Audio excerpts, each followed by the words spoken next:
Okay, good afternoon to all, and let me take this opportunity to recognize the chairman of the newly appointed St. Lucia Road Transport Board, Mr. Matthew Roberts, who has served in many capacities in this country, among them being the University of the West Indies as St. Lucia's, at that time it was called the, the tutor? Resident tutor of the University of the West Indies campus here.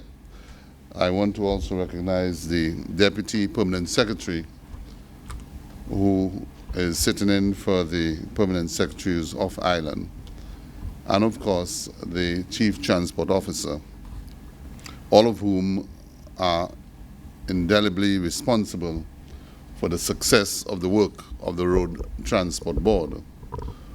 To you, the members of the board who have been appointed, you have been appointed in some cases based on your function in the public space or in the private sector, and others appointed based on the legislation as far as the level of representation that the board is supposed to radiate. In fact, the Road Transport Board in its formation more or less represents a combination, a mix or a blend of public, private, and of course independent sectors within the country. It is supposed to demonstrate that it at least addresses the issues that affect the public sector and the private sector and the ordinary man on the street who may have a contribution to make in as far as the direction of the board is concerned.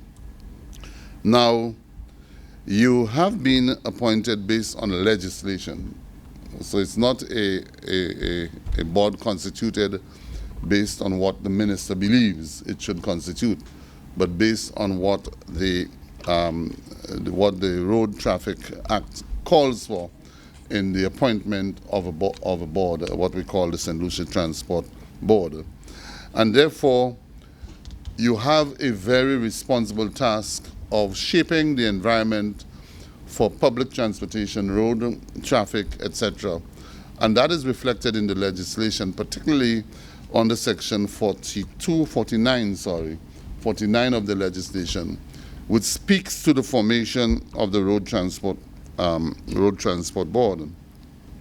I would like the board to understand the significance of that piece of legislation and to be able to study it, and most of you have been on the board already, but to understand what the legislation is calling of you to do in terms of ensuring that there is a level of regulation in road transport, in traffic management, and in the whole environment of transportation as we speak.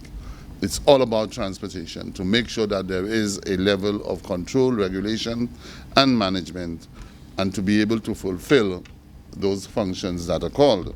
So when I glance at the legislation, there's some sections I think that are very particular and that you need to pay attention.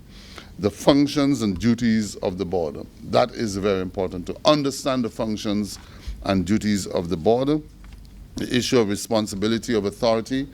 And many times boards tend to believe that they are independent, yet they don't understand the responsibility lies with the minister at the end of the day. So even though there is a level of independence and you are to be consulted at given times, and you may be asked to undertake certain actions, but at the end of the day, the responsibility is always the minister, because the minister makes that determination with the support of cabinet, and that has to be understood in that in the administration of your functions, that you need to understand exactly where that lies. And I will read the section which says, subject to this act, the responsibility for traffic control or any road belongs to the minister, not Stevenson King, the minister, who shall consult with the St. Lucia Road Transport Board.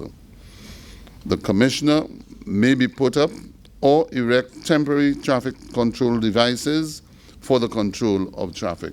So it speaks to that aspect because it is the minister who can go to Parliament to make, amend, or of course rescind legislation in that regard. But it doesn't take away from your function.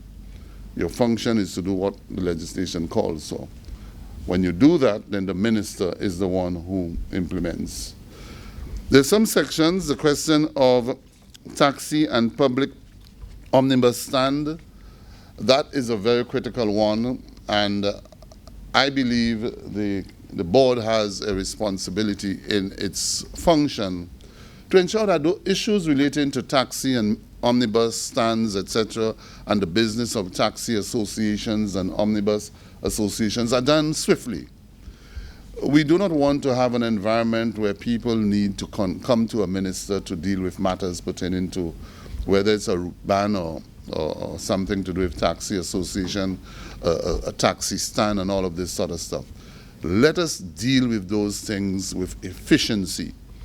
You are there to regulate, you are there to guide, you are there to advise, you are there to be consulted, but let us do it with efficiency. The question of public omnibus route permits, this is a burning issue, and soon I would hope to meet with the president of the St. Lucia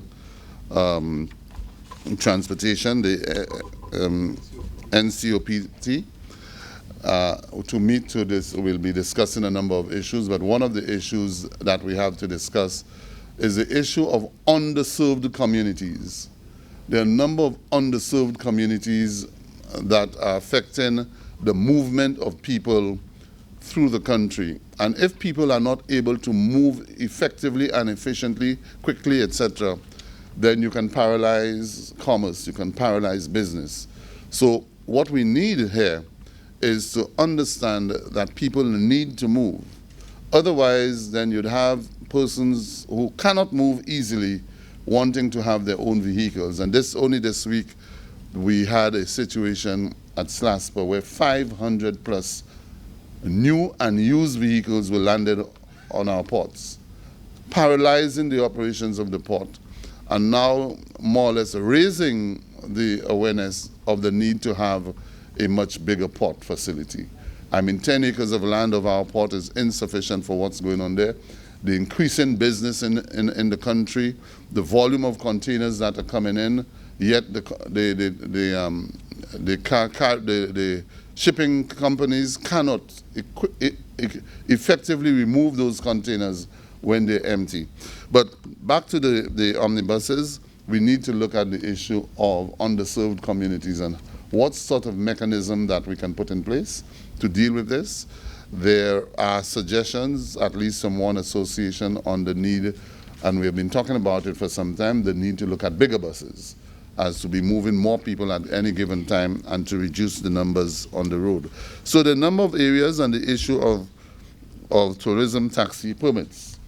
My dear friend is here and he's representing the Department of Tourism, and that is an issue that we need to resolve once and for all so that the intention of a free market economy can survive, so that people can feel confident and to participate in the economy and to be satisfied with the outcome. And I've raised these things not that it is your particular business at this time, but it is your responsibility at any given time to ensure that the role that you play here as members of the Road Transport Board, that you're able to meet the needs of the general population so that all and sundry may be satisfied. I am very confident by the composition of the board that you are competent enough to undertake your responsibility. I'm confident by your commitment. I'm confident by your interest in what you're called upon to do. And I believe for the term that you're being appointed for 2 years, 3 years, sorry, the 3-year term that you will be able to fulfill your responsibility with distinction. I know there's some burning issues as far as boards are concerned. I will not amplify it here, but I would like to say that as minister responsible for transport, I am always willing to ensure that the supporting agencies established to give that support to the minister and the government must be taken care of in an adequate manner.